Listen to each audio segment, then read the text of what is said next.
I bet you start sweating right out of the gate in those Spanx. Woo! Not just because they keep you hot, but because you're sweating like, I'm sweating, I'm gonna pop these babies out. It is bad sometimes, I gotta tell you. So if you can stay away from that deal. I don't know, I've never experienced, Don't but I'll take your word for it. Maybe that's a challenge for you one of these days. Peyton, I don't know where you go from there. I don't even know where to go from there. But I will actually know. I know exactly where to go because this was my first big Northeast Ohio winter storm. And it was impressive to say the least. Betsy and I were jazzed about this yesterday in here tag teaming together.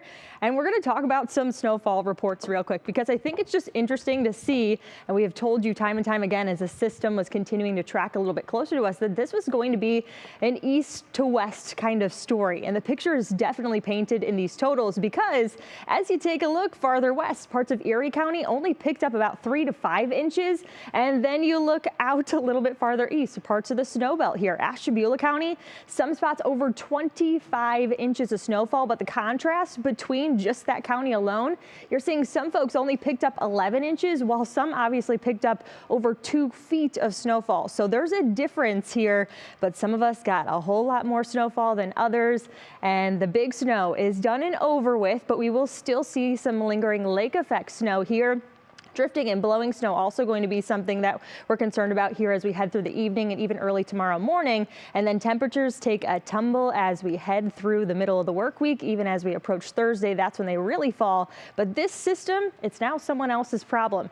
As we've been telling you, Mother Nature might win temporarily, but she's not going to win altogether. We here just dealing with some lake effect through parts of the snow belt here. So there's a reason this is happening. It's because our winds have shifted around. We'll take a look at that in just a second. But winter storm warning, I think this is another visualization. They are scaled back. You can see Lake Geauga, Ashtabula County still included. This is until 1 a.m. tomorrow morning. And this obviously could expire earlier, but there's a couple reasons as to why they are in place. Obviously the lake effect, but also because our winds have shifted around. Sustained winds anywhere from about 10 to 20 miles per hour, gusts upwards of about 30 here. So that's why we are seeing some drifting and blowing snow. The lake effect still possible in your National Zymer hour-by-hour forecast. Even as we take you through about midday tomorrow, we could still see some of this lingering.